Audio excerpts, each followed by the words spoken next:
सो जब भी चर्चा चलती है उत्तम आर्जव धर्म की, तो आर्जव स्वभावी आत्मा के आश्रय से आत्मा में छल कपट मायाचारी के अभाव स्वरूप जो शांति रूप पर्याय प्रकट होती है, उसे आर्जव धर्म कहते हैं।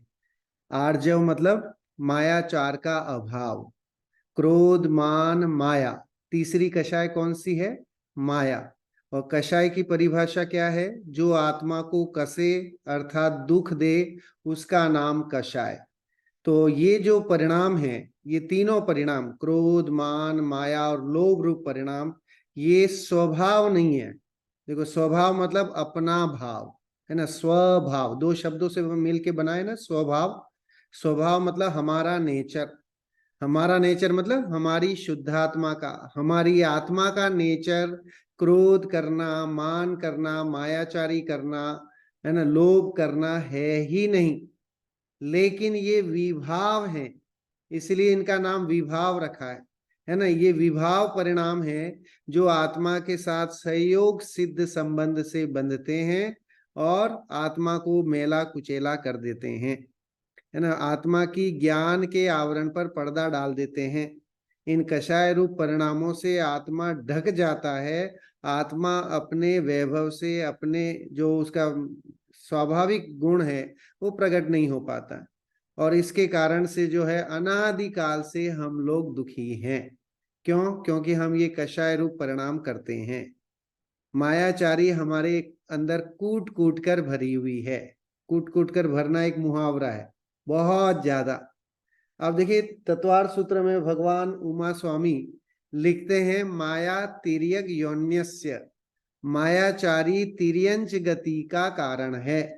अगर हम मायाचारी करेंगे, है ना, छल कपट करेंगे, प्रपंच करेंगे, तो निश्चित ही तिर्यंच गति के आयु का बंद करेंगे।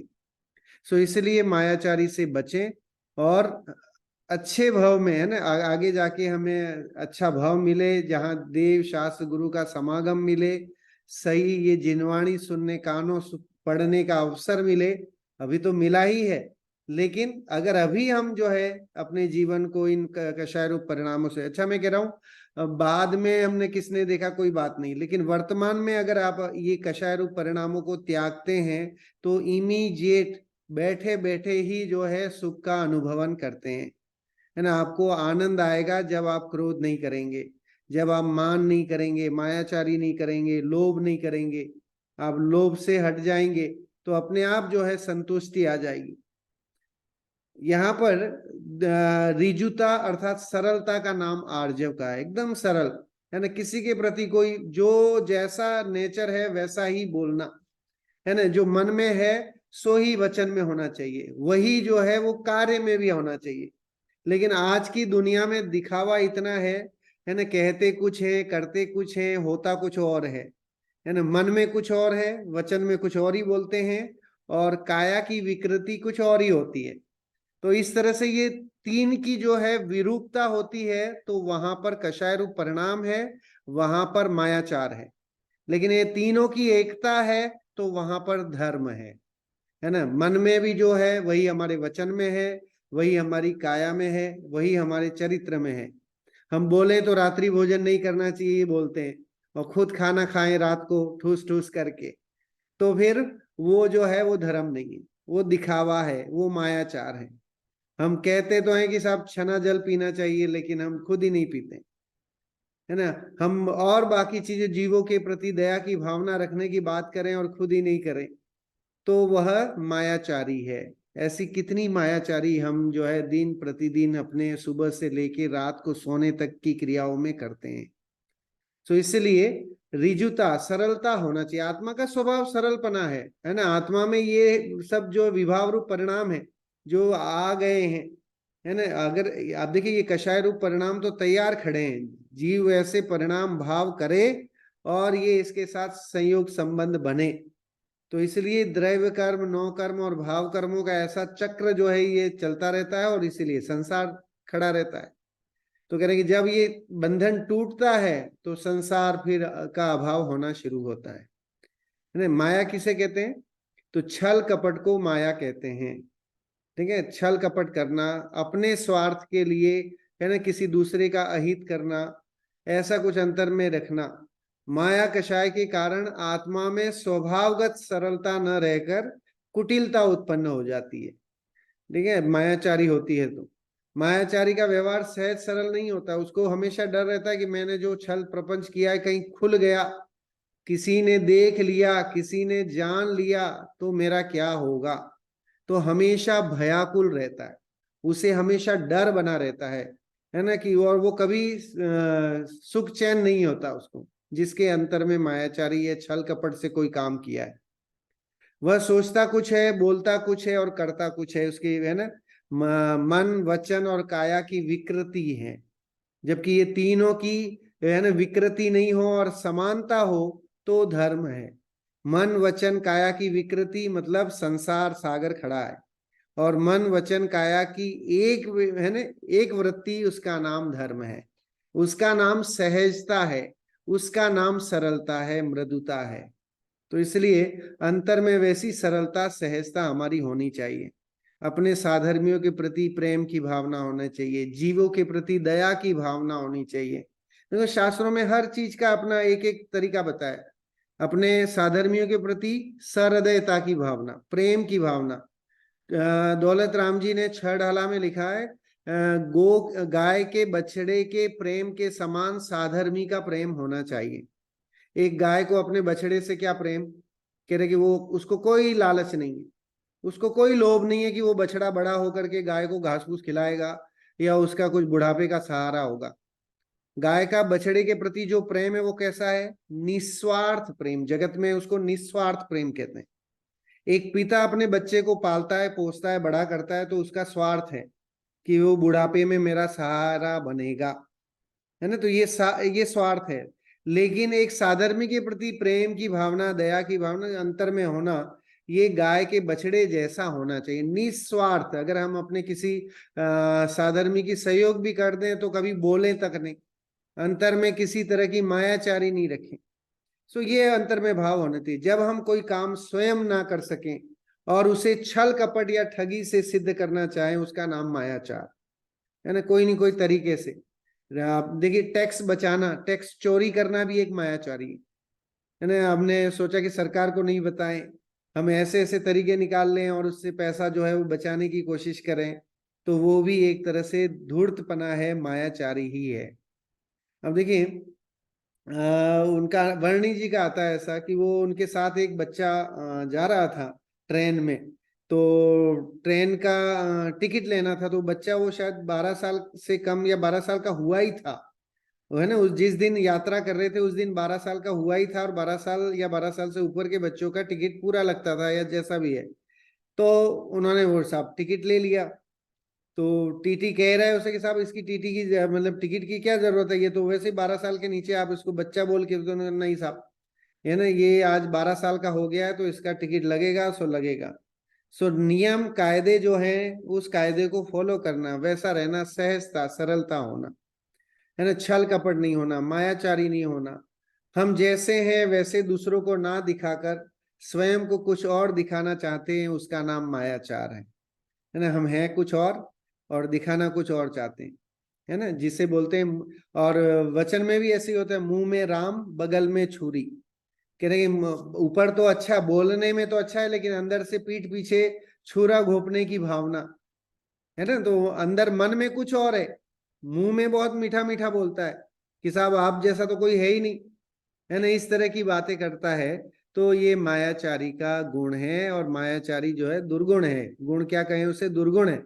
सो इस दुर्गुण को हमें दूर करना चाहिए। मायाचारी व्यक्ति पर कोई विश्वास नहीं करता, सबसे बड़ी बात, कि जो एक बार मायाचारी या अपना जो भी है छल प्रपंच खुल गया, उसके बाद no buddy will believe.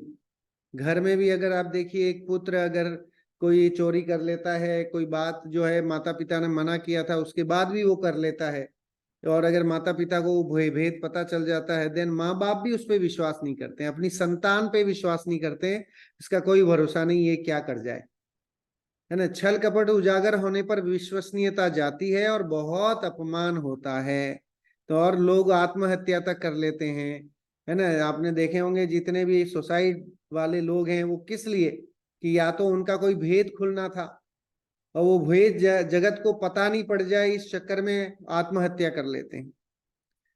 Dayanand Rai ji ने बहुत ही गजब के पद लिखे हैं, वाकई बहुत ही प्रशंसनीय उनका कार्य है जो 10 लक्षण की पूजन उन्होंने लिखी है। और ऐसे भाव भरे हैं उन गुणों को बताने के लिए, आर्जव धर्म को बताने के लिए, और दुर्क्रोधादिक जो कषाय रूप परिणाम है उनको हटाने का जो तरीका बताया है, वाकई जो है वो बहुत ही मजेदार है। पढ़ते हैं पूजन की वो पंक्तियां, अर्घ्य की पंक्तियां। कपट न कीजे कोई, चोरन के पुर ना बसे, सरल स्वभावी हो, ताके घर बहु संपदा। कपट न कीजे कोई, दयानंद राय जी कहते हैं कि कोई भी कपट नहीं करो। चोरन के पुर ना बसे, पुर मतलब घर, है ना। चोरों के कभी घर बसते देखा है? कोई चोरों का मोहल्ला हो कि ये चोर मोहल्ला हो या ये चोरों का नगर है, तो कह रहे हैं चोर लोगों के ना तो आज तक कोई घर बसे हैं, न उनका मोहल्ला, न नगर, न कुछ नहीं हुआ। तो जो छल कपट करके पैसा कमा लेते हैं, ले लेते हैं, उनके कभी घर नहीं बसते। सरल स्वभावी होए, ताके घर बहु संपदा। कह रहे कि जो सरल स्वभावी होता है उस वो सहज ही इतना पुण्य का अर्जन कर लेता है कि वैसे ही उसके यहाँ बहुत संपदा आ जाती है, खूब संपदा हो जाती। उत्तम आर्जव रीति बखानी, रंचक दगा बहुत दुखदानी। और कह रहे उत्तम आर्जव रीति बखानी, कहते हैं कि उत्तम आर्जव, है ना, जगत में उत्तम आर्जव स्वरूप अपना आत्मा को जानना, यही बहुत बड़ा। रंचक दगा बहुत दुखदानी, थोड़ा सा भी दगा, रंचक लिखा, रंच मात्र भी अंतर में मायाचारी बहुत दुख देने वाली है, रात की नींद खराब कर देने वाली। मन में होए सो वचन उचरिए, वचन होए सो तन सो करिए। कह रहे जो मन में है वही वचन में आना चाहिए, और जो वचन में बोले कि साहब मैं ये करता हूं, तो वही आपके शरीर से भी, आपकी काया में झलकना चाहिए। अगर आप अपने आप को जैन साहब कहलवाना चाहते हैं तो आपको छना जल पीना, रात्रि भोजन नहीं करना, ये सहज आपकी काया से झलकना चाहिए। जहां कहीं जाएं तो लोग देख करके समझ जाएं कि भाई ये जैन साहब हैं, इनका व्यवहार ऐसा है तो अच्छा। हम मेरे साथ कई बार ऐसा होता है कि हम लोग जैसे अपन शाम को खाने के लिए बैठ जाते हैं, चौवियार करना, जो जो भी बोले हम उसे, है ना, शाम का भोजन, रात्रि भोजन नहीं करने, तो लोग देख के कहते अच्छा आप जैन साहब हो क्या। हमारे एक मित्र भी थे, वो भी ऐसा ही करते थे। यहाँ है ना, जहां पर हम काम करते हैं वहां इतने लोग हैं नॉन जैन, और हम कहते हैं साहब हम ये नहीं खाते, हम आलू प्याज नहीं खाते, हम जमीकंद नहीं खाते। लोग, है ना, सांसें वो सांसें भरने लगते हैं। अच्छा आप ये सब नहीं खाते हैं, जमीकंद नहीं खाते हैं, तो आप जीवन जी कैसे रहे हैं, है ना। तो मैंने कहा देखो आप जैसे आप हैं वैसे ही हम हैं, बल्कि हम आपसे ज्यादा सुंदर है। तो ये बातें जो है वो प्रभावित करती हैं अपने आचरण से, अपने व्यवहार से। अलग से कुछ बताने की जरूरत नहीं होती। फिर वो किसी और को देखेगा तो वहां पर वो रिकनेक्ट करेगा, वो कि देखो हमारे एक वो मित्र थे, वो ऐसा करते थे। तो अपने आचरण से, अपने व्यवहार से हम जैन हैं उसका परिचय हमें देना चाहिए। सरलता होनी चाहिए, मन में जो हो वही वचन में हो, और जो वचन में है वही तन से हमें करना चाहिए। क्योंकि मन में कुछ और है, वचन में कुछ और बोलता है, करना कुछ और जाता है, तो नियम से वहां पर दुख है। और मन में वही है, वचन में भी वही है, और काया से भी वही करता है, तो नो टेंशन, कोई टेंशन नहीं। मुनिराजों का जीवन कैसा है कि ये तीनों वृत्तियों की एकता है उनके जीवन में। उनके जो मन में है वही वचन में है, जो वचन में है वही काया में है। यानी वे त्याग के स्वरूप प्रतिमूर्ति हैं।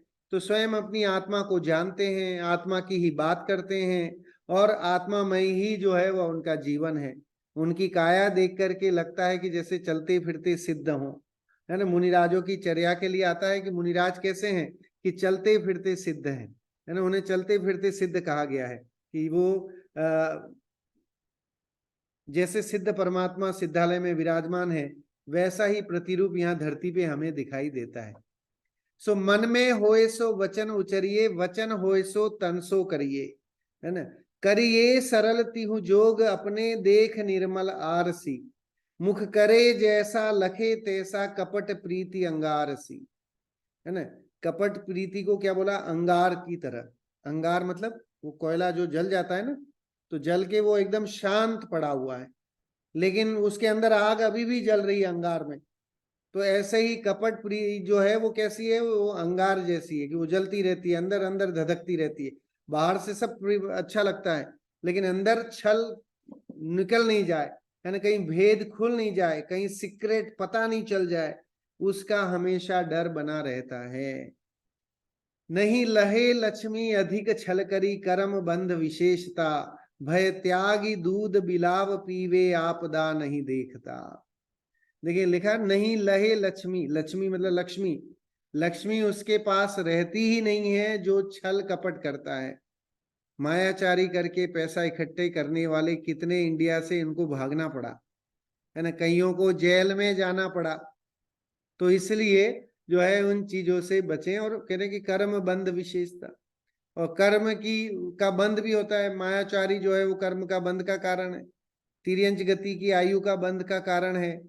और जैसे बिलाव भय त्याग करके कोई नहीं देखता है इतना अपने, है ना, और चुपचाप दूध पीने में लगा रहता है, आपदा नहीं देखता है ना, कोई भी आपत्ति को भी नहीं देखता कि पीछे कोई मारने वाला है कि नहीं है, और वो उसमें लगा रहता है, उसको छीनने में, उसको पीने में लगा रहता है। ऐसे ही हमारी वृत्ति है कि हम अपने स्वार्थ के लिए, हम इतने स्वार्थी कि अपने स्वार्थ के लिए अपना काम बनता भाड़ में जाए जनता, ये रहता है हमें। तो कह रहे अपने स्वार्थ के लिए हम किसी को नहीं देखते हैं, है ना, किसी को वो नहीं करते हैं।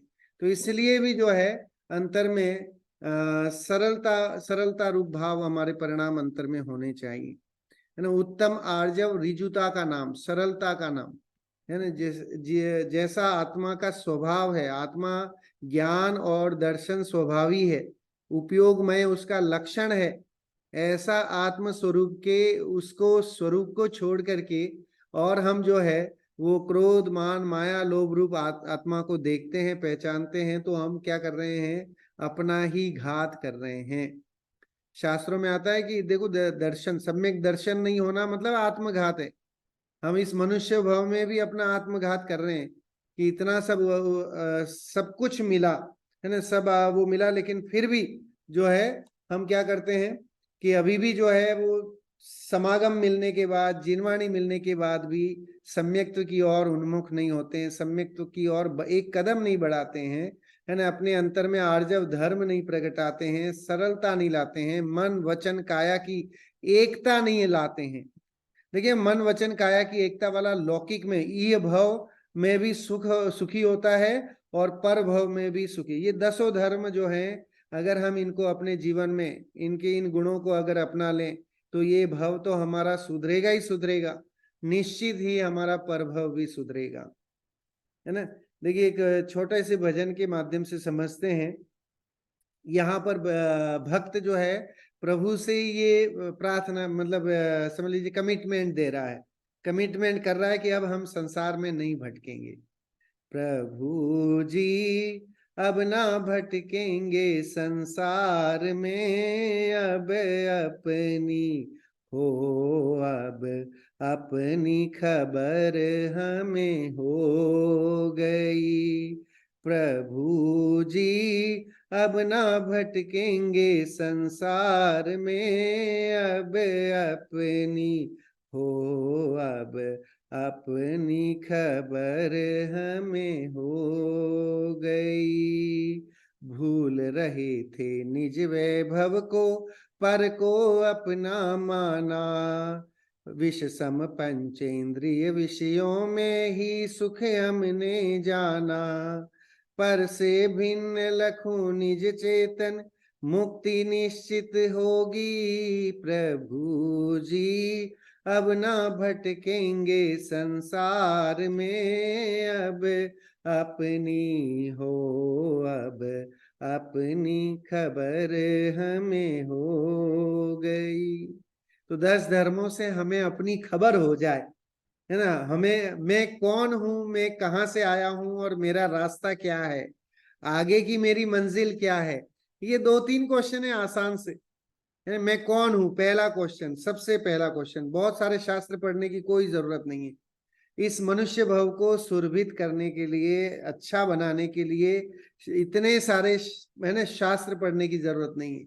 सिर्फ ये जानने की जरूरत है कि मैं कौन हूं, मैं कहां से आया हूं, और मेरा आगे क्या रूप होने वाला है ना। ये इतना सा पता चल जाए तो ही हमारा काम होने वाला है। सो इतना जिसको पता चल जाए तो उसे कोई शास्त्र पढ़ने की जरूरत। शिवभूति मुनिराज का उदाहरण शास्त्रों में मिलता है। शिवभूति मुनिराज को याद नहीं रहता था, है ना। अब आत्मा क्या है ये याद, शरीर और आत्मा अलग अलग है, जुदा जुदा है, इतना ज्ञान नहीं होता था, भूल जाते थे। तो गुरु ने ये बात बताई उन्हें कि भाई तत्व ज्ञान दिया ये, कि शरीर और आत्मा एक नहीं है। एक जैसे लगते हैं लेकिन वो एक है नहीं, है ना। पानी दूध में मिलाने पर दूध और पानी एक हो जाते हैं क्या?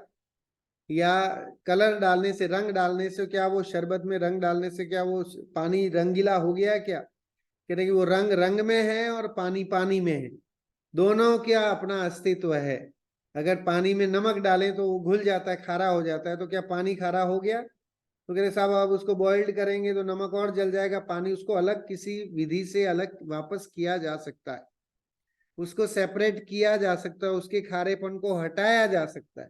मतलब वो सिर्फ एक मेक है, मिल नहीं गए, उनका समाहार नहीं हो गया है, समूह में है ना। समाहार और समूह दो शब्दों में अंतर समझ में आ गया होगा।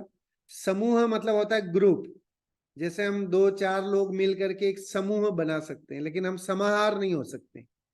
लेकिन 3 पाउडर को मिला दो और फिर उसको एक पाउडर बना दो तो वो समाहार हो जाता है, एक में एक हो जाता है ना। जैसे त्रिफला चूर्ण होता है, उसमें 3 फल मिलके फिर वो बनता है, तो वो समाहार हो गया, मिल गया।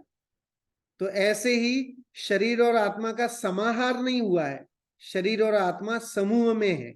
अनादिकाल से शरीर और आत्मा का संयोग सिद्ध संबंध है, इसको जानना बहुत जरूरी है ना। और आत्मा सदा काल जो है वो कभी भी ये कषाय रूप हुई नहीं है, लेकिन कषायों का संयोग हुआ है और निमित्त नैमित्तिक संबंध बनता है, जिसके कारण आत्मा जो है या जीव ऐसे कषाय रूप परिणाम करता है ना। वैसे भाव होते हैं, क्रोध मान माया लोभ रूप परिणाम होते हैं, और वो परिणाम ही हमें दुखदायी हैं। वर्तमान में भी अगर हम देखें तो हमारे लौकिक जीवन में भी अगर ये 4 कषायों का अभाव हो जाए तो व्यक्ति का जीवन सुखमय हो जाए। परिवार अगर ये 4 कषायों को दूर कर दे, अपने घर के दरवाजे पे लिख दे कि इस घर में क्रोध मान माया लोभ, इन 4 कषायों का है ना करना वर्जित है, ये 4 कषाय यहाँ नॉट एक्सेप्टेड, ऐसा लिख दिया जाए, तो फिर देखिए आप उस घर का माहौल ही बदल जाए, है ना। कि वहां ना तो इस तरह के कोई राग, कोई द्वेष और किसी तरह का कोई वो नहीं रहे, और अंतर में सबके प्रति प्रेम की भावना रहे, तो वो घर, वो परिवार वो अलग ही दिखेगा। तो वो चीजें जो हैं ये विकृतियां हैं, उन विकृतियों को दूर करके, और जो हमारे मुनिराजों ने आचार्यों ने हमें यह सीख दी है, उत्कृष्ट उत्तम आर्जव में उत्तम शब्द जो है वो सम्यक दर्शन का सूचक है। सम्यक दर्शन पूर्वक मायाचारी का अभाव, है ना, उसका नाम उत्तम आर्जव धर्म है। मुनिराजों के ये 10 धर्म प्रकट होते हैं क्योंकि उनके सम्यक तो है ही, 6ठे 7वें गुणस्थान के अधिकारी हैं, और आत्मा में रमण करते रहते हैं, हर अंतर मुहूर्त में आत्मा में डुबकी लगाते हैं, अपने आत्म स्वरूप को जानते हैं। तो इस कारण से उनके 10 धर्म जो है उत्कृष्टता से पलते हैं। हम तो सिर्फ भावना भाते हैं कि मुनिराजों जैसे धर्म हमारे जीवन में आ जाए, हमारा जीवन भी मुनिराजों की तरह एकदम निष्कपट, है ना, मायाचारी छल कपट से रहित हो जाए। जैसा मुनियों के जीवन में जो मन में होता है वही उनके मुखारविंद से निकलता है, वही उनकी काया से भी झलकता है, वैसा हमारे जीवन में आ जाए, इन तीनों की एक रूपता हो जाए, तो डेफिनेटली जो है वो हमारा जीवन भी सुधर सकता है। देखिए सबसे पहला काम करने का हमारे जीवन में उत्तम शब्द लगाया तो सम्यक, है ना, सम्यक दर्शन हमें सबसे पहले प्राप्त हो, ये उपाय करना है। तत्वार्थ श्रद्धानम सम्यक दर्शनम, देव शास्त्र गुरु श्रद्धानम सम्यक दर्शनम, आपा पर श्रद्धानम सम्यक दर्शनम, ये तीनों का मतलब एक ही है ना। आपा पर श्रद्धान मतलब अपना और पर का श्रद्धान होना। मैं कौन हूं और पर पदार्थ कौन है, शरीर और उससे जुड़े जितने भी रिलेशन है वो सब पर पदार्थ हैं, ऐसा ज्ञान हो जाना, है ना, ऐसा भान हो जाना, उसका नाम ही सम्यक दर्शन है। सो वो हमारे अंतर में हो जाए। एक छोटी सी 4 पंक्तियों के माध्यम से आज की बात को यहीं पूरा करेंगे। शुद्धात्मा का श्रद्धान होगा, निज आत्मा तब भगवान होगा। शुद्धात्मा का श्रद्धान होगा, निज आत्मा तब भगवान होगा। निज में निज पर में परभाषक सम्यक ज्ञान होगा। शुद्धात्मा का श्रद्धान होगा, निज आत्मा तब भगवान होगा। नव तत्वों में छुपी हुई जो ज्योति उसे प्रगटाएंगे, पर्यायों से पार त्रिकाली ध्रुव को लक्ष्य बनाएंगे।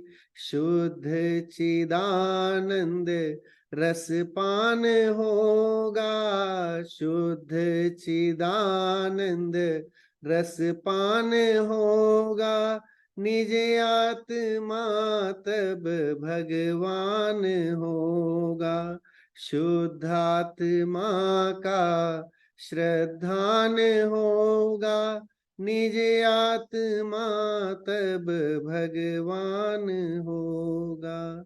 आत्मा के उपवन में रत्नत्रय पुष्प खिलाएंगे, आत्मा के उपवन में रत्नत्रय पुष्प खिलाएंगे। स्वानुभूति की सौरभ से निज नंदन वन महकाएंगे। संयम से सुरभित उद्यान होगा, निज आत्मा तब भगवान होगा। शुद्धात्मा का श्रद्धान होगा, निज आत्मा तब भगवान होगा। 4 पंक्तियों से बात को पूरा करेंगे।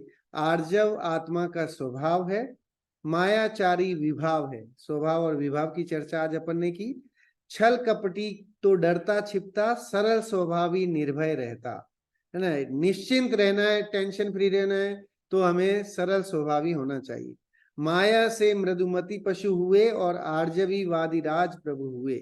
इस तरह से यह एंटीवायरस है, हमारे सिस्टम के स्वभाव से विपरीत होने वाले कार्य को रोकता है और स्वभाव के अनुसार कार्य कराता है। तो इसलिए हम इस आर्जव धर्म को अपनाएं, अपने जीवन में 3 चीजों की एक रूपता लाएं। जो मन में है वही वचन में हो और वही काया के रूप में प्रकट हो। इसी मंगल भावना के साथ बात को विराम देता हूं और जिनवाणी स्तुति के लिए सभी लोग खड़े हो जाएं। जिनवाणी स्तुति।